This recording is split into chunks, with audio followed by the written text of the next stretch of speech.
It's longer than it should.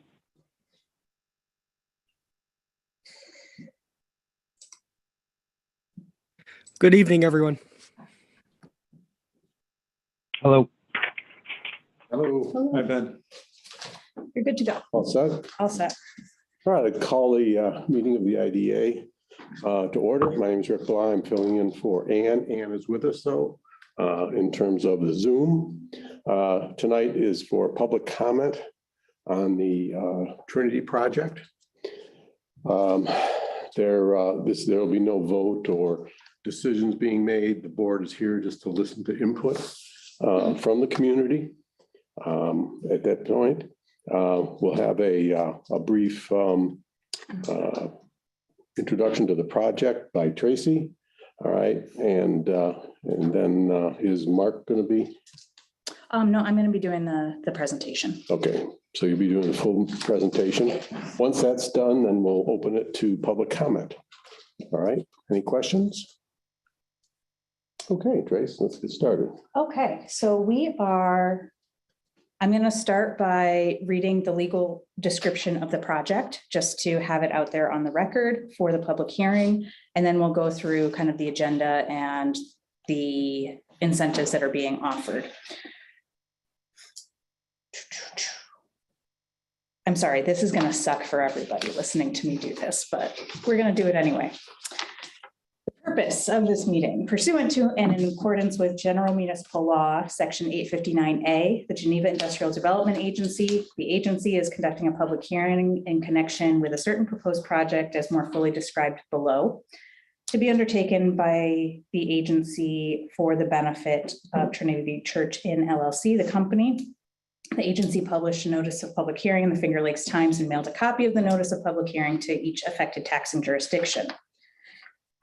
The Trinity Church Inn LLC, a New York limited liability company for itself or on behalf of an entity to be formed to the company, has submitted an application to the agency requesting the agency's assistance for the project, consisting of the acquisition by the agency of a leasehold or other interest in certain property located at 520 South Main Street in the city of Geneva, New York, Ontario County, New York.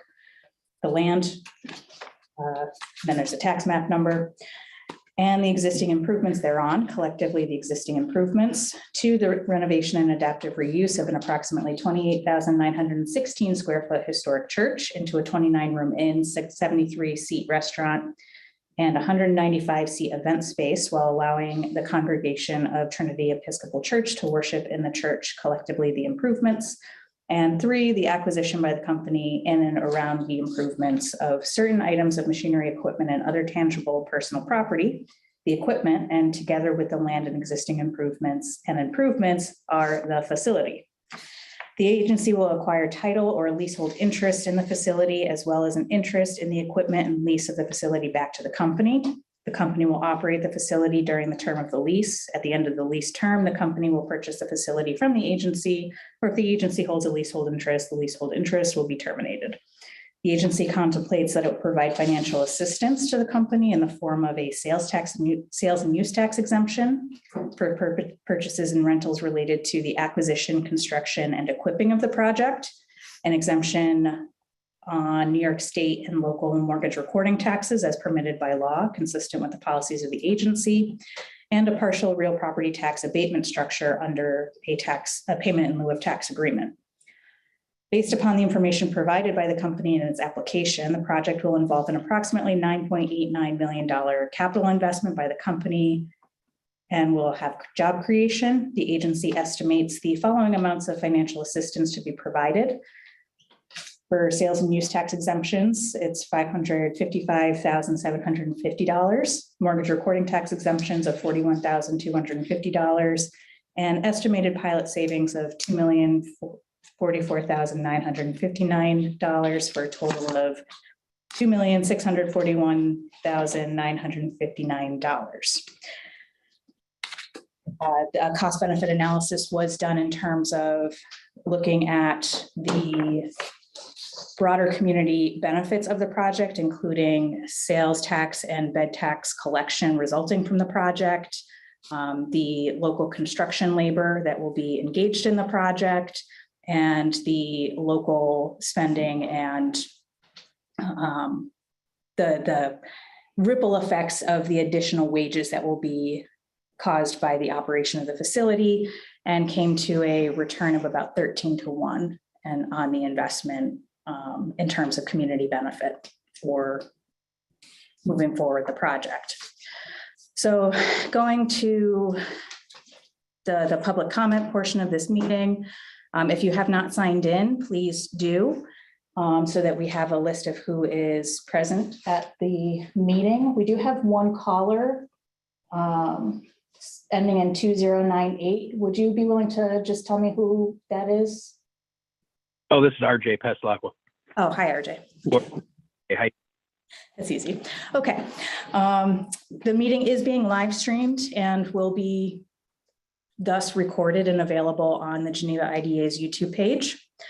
This is a listening session only. There won't be discussion or question and answer. This is really for the board to hear comments from the public. So there won't necessarily be a back and forth. Also keep in mind that the scope of the IDA's work is these financial incentives. The IDA does not have any purview over anything related to environmental seeker, variances, permitting, anything like that. So the scope of what we're really talking about today are the financial incentives. And, to the extent that comments can be limited to that scope and and anything related to the incentives specifically or decisions being made about the incentives, that would be appreciated. We will ask everyone to limit their comments to 3 minutes, and Emma here will be timing. She has a lovely sign to give you a 1-minute warning once you've exhausted 2 of the 3 minutes. And then we will, just to keep things moving, have to cut off any comments that go longer than that. So I think that's the extent of, and just to be clear, IDA incentives, there's no cash incentives. It's not a grant. These are tax savings that are induced throughout the project's life. There's no upfront grant or cash changing hands. The sales and use tax is saved as the spending is happening on the construction and renovation of the building. And the mortgage recording tax is realized when the mortgage closes, those types of things. So just know that there's no grant money involved in these incentives. So with that, I'm going to grab my sign-in list.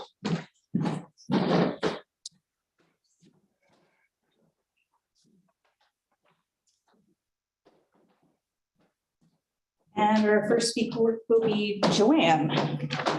I'll just stand up. Yeah, please, the floor is yours. All right, thank you, everybody. This is a letter that I emailed to the IDA and also the mayor and some others. I want to say this is about the finances, and my numbers were taken from the original application several years ago. So they don't really match the numbers in the IDA application, and I don't know where the discrepancy is, but that's something the IDA can probably sort out. So I'm just going to read the letter. I'm reaching out to you on behalf of an organized group of concerned citizens in Geneva. We've been carefully studying the proposed commercial development of Trinity Episcopal Church on South Main Street. The proposal to convert the church into a 73-person restaurant, bar, 29-unit motel, and 195-person party reception hall is financially flawed and contains many red flags. We're appealing to you as key players in sanctioning City of Geneva taxpayer support of this project. Here are some highlights gleaned from our research of the original proposal that we wish to bring to your attention. One is Trinity is required to provide $358,743 upfront for this project. Trinity must finance the project with a $3.25 million mortgage, costing them more than $200,000 per year in debt service for 30 years. Annual income after mortgage costs would be $90,000, net $72,000 in years 1 to 5, and $108,000 in years 6 to 10. However, no market survey or professional feasibility studies have been provided to the public regarding the probable success or failure of such a commercial venture. The developer will be paid a 12% development fee of $723,938. He will receive this upfront regardless of the success or failure of the project and will carry no liability for the mortgage. The appraiser reported that the highest rate of return or best use for the rectory would be to sell the church vestry portions of the property, and this is not what is being proposed. The rate of return analysis is based on the premise that the church should be able to recoup all their investments in the property for the last 25 years plus $200,000 from a 1932 fire. No mention was made of insurance proceeds and a fundraiser that completely reimbursed the church for the fire loss. Estimated conversion costs are $2.5 million, but no supporting documentation was provided. No contract between Trinity and the developer was presented in the proposal. And we can find no public record of open competitive bids for conversion or that Trinity offered any of its property for sale. The application only presents two potential projects to remedy the church's financial situation. It seems that if a competitive bidding process had been properly conducted, there would be many more. We respectfully urge you to carefully review the development proposal if you haven't already done so. We're gravely concerned that the proposed project is at extreme risk of financial failure. We do not oppose development, but we promote change that enriches the character of historic South neighborhood. For example, the portion of the property could be developed into apartments that would provide the income necessary to support the church long-term.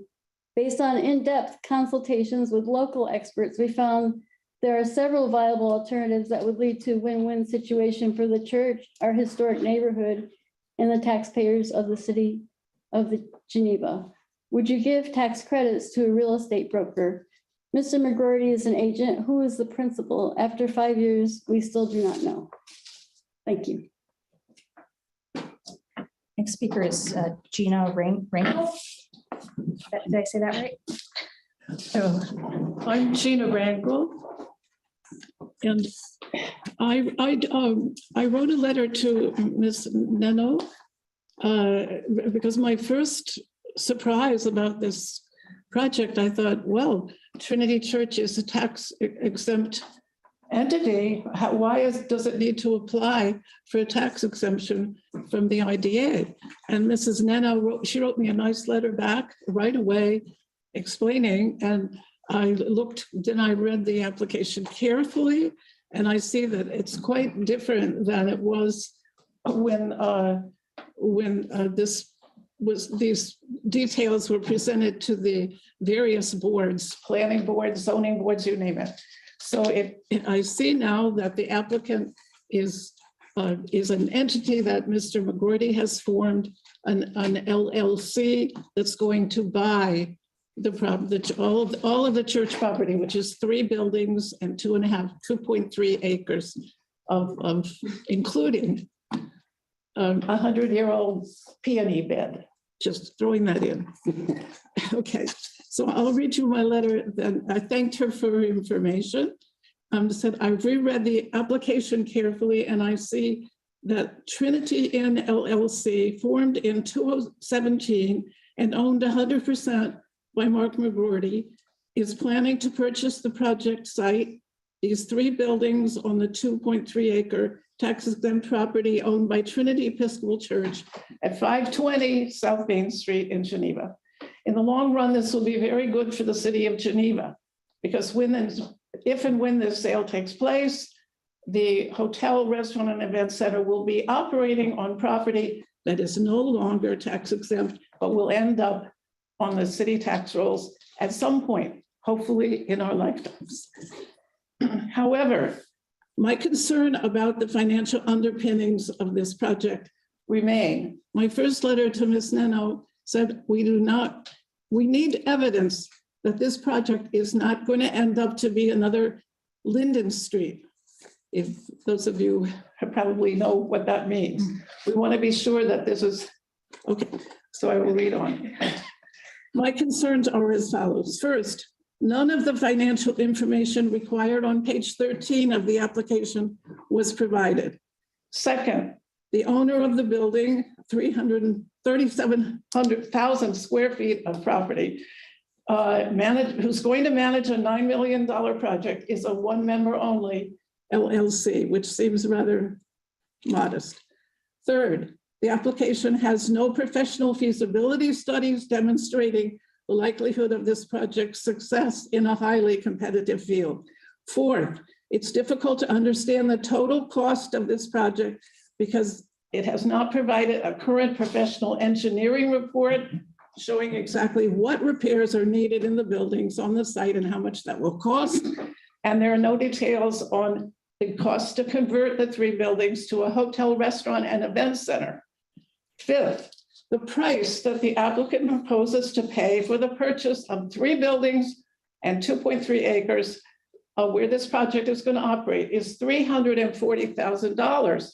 That is far below the amount of $1,235,000 for which this property was appraised by the applicant's own assessor in the prior filings.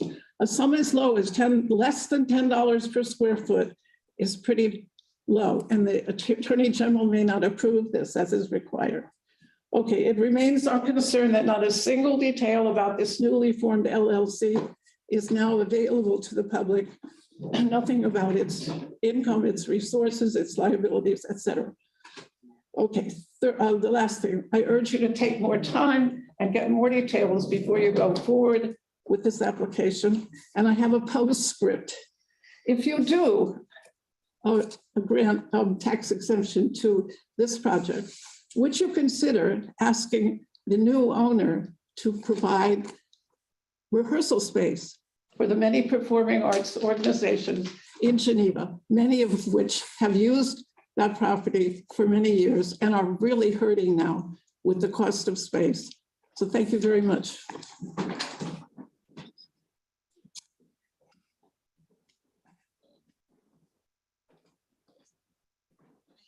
Next, a Buckley. I'm sorry, I can't read the first name. It starts with a T. Timothy. Timothy. Okay. Thanks. I sit down. Okay, actually, I think we overlap a little bit. We met last night, but things changed in our little write-ups. First of all, I am again also one of the opponents, as is my husband. We have been pretty much from the outset. I'd like to point out one thing. It's a little awkward, and I'm going to first compliment Mr. Horn. My little concern is the IDA hired MRB to do the cost-benefit analysis. And my only problem with that, not that they're not a reputable firm, because that's no question, is that Mr. Horn was city manager when the Trinity Church application was first submitted in 2017. And it was only withdrawn by the city attorney almost a year later because of so many technical difficulties.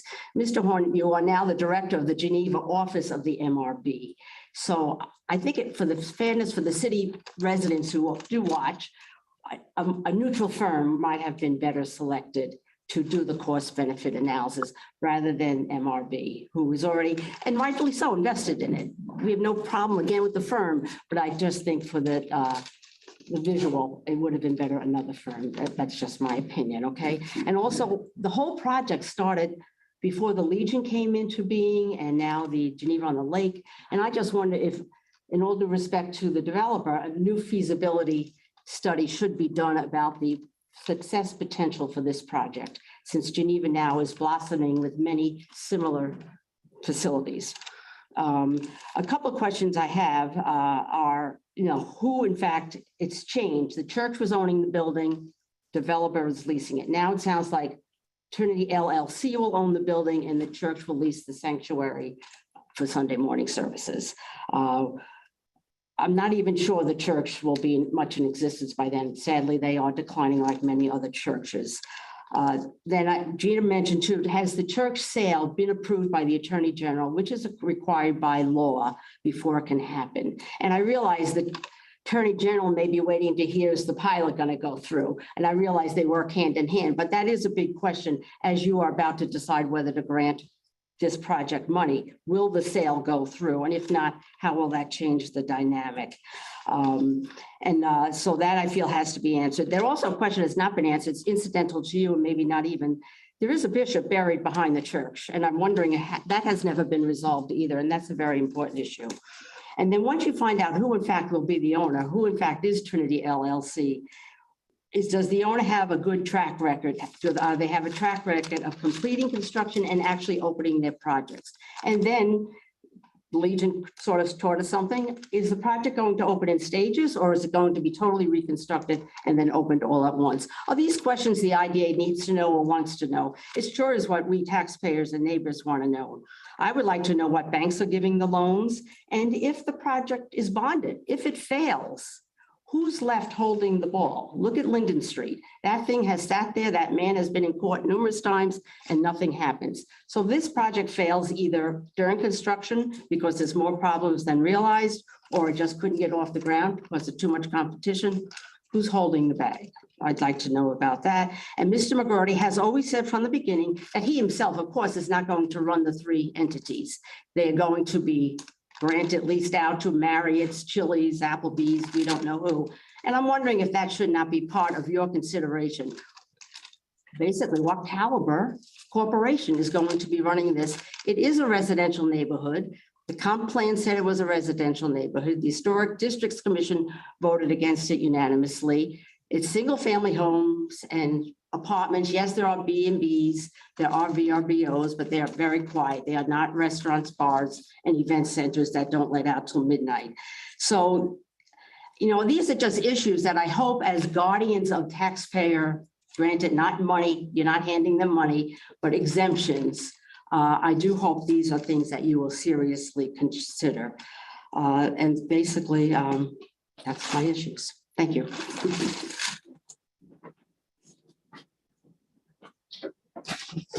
My name's Tim Buckley. I live at 128 Washington Street. I've been opposed to the project from the beginning. I had to take a low-key approach when I was a city court judge, but I'm not that anymore.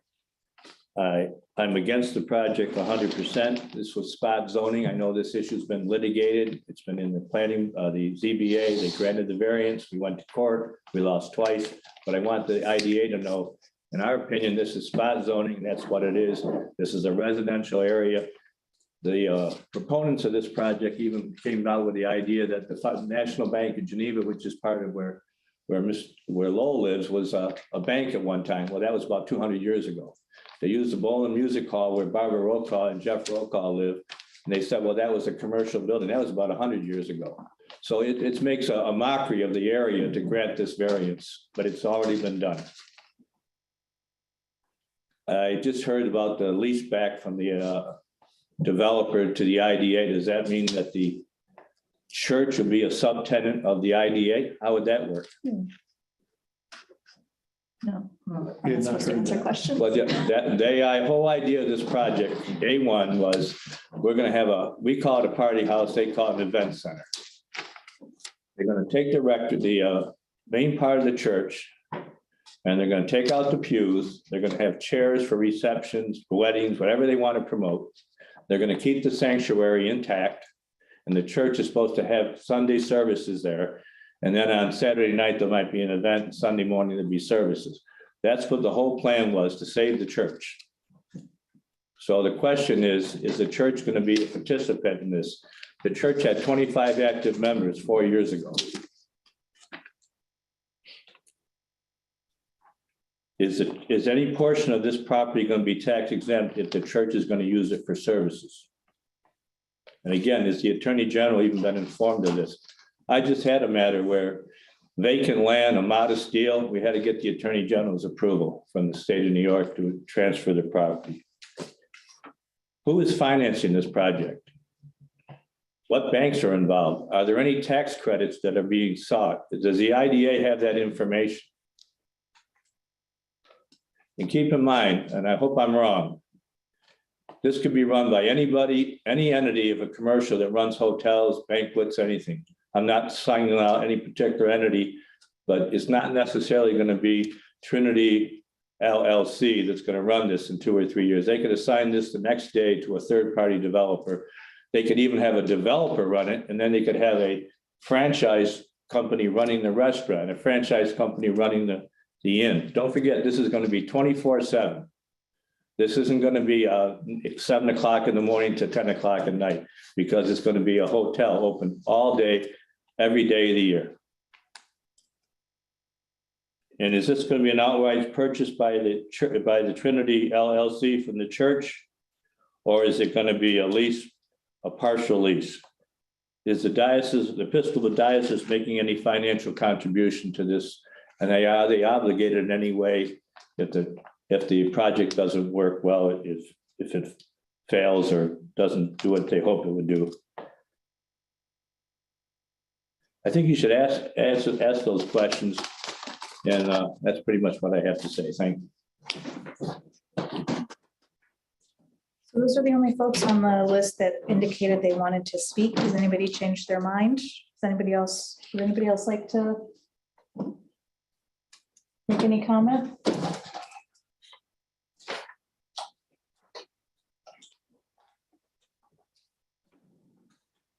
Rick, there was one more letter that we received. Did you want me to read that, or do you want me to just put it in the record? No, I'd read it, and I think people would like to hear it. The public would like to hear it. It'd be the same as someone presenting it. I'm more than glad to put that forth. If you got it right there, that'd be great. So I do. So this letter is from Robert Blood from the Lark Hotels. And it says, I'm writing to express support for the Trinity Church project. My company, Lark Hotels, manages 42 inns, hotels, lodges in the Northeast, South, and in California. The majority of these properties are historic conversions and are located in historic neighborhoods, such as the one where Trinity Church is located in Geneva. We are currently in conversations with Mark to work with him through the development and ultimately to manage the inn as part of our Lark Hotels collection. After a thorough review of the market, the demand drivers, and the development plans, our team has developed detailed financial underwriting and projections that show that this is a viable project and that the future business will support the development and restoration costs. We look forward to being part of the team that ensures that this landmark church remains a part of the Geneva community for years to come. Very truly yours, Robert Blood. What's the date on that? Today, March 28th. Okay, thanks.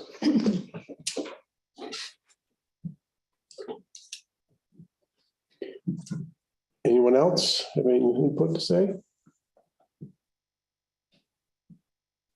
Okay, that's why we were here tonight. And if there's nothing else, then Are you going to tell us anything more about the project? No, we're supposed to tell you. this is public comment. It's a one-way. We get public I'm comment. asking, I didn't hear. It's going to be another. Can I ask you a question? How does the public know what the developer's position is?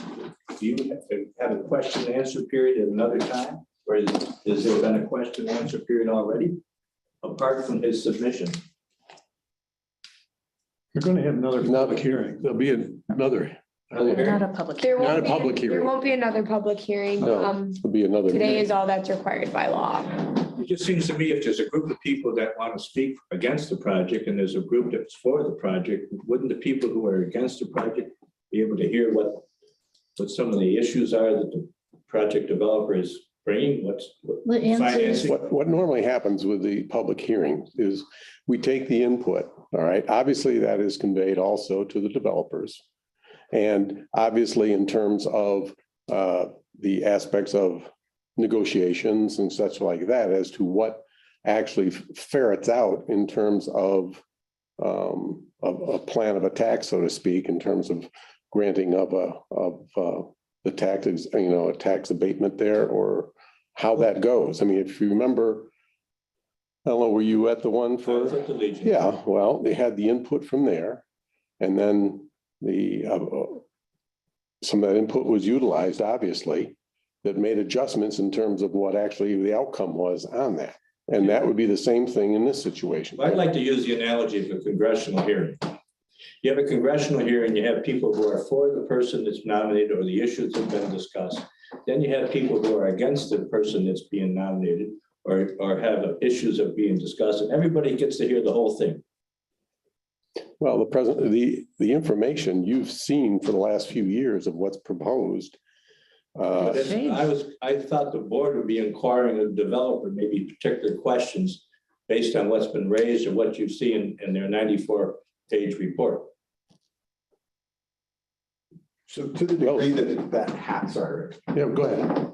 To the degree that that's necessary, those conversations also to the degree that they're not protected by law from disclosure, would happen in an IDA meeting, which would be broadcast this way and recorded, and the public would have an opportunity to witness that debate or that discussion. And certainly, if the board had questions or points of negotiation with the developer, then, to the degree it's open for disclosure, it gets disclosed. Does that happen tonight? No, sir. When does that happen? Then when do we hear the questions that the IDA is going to pose to the developer? Do we get to hear that in a live session? So to the degree that it is happening in a public meeting, that would be at a future IDA meeting.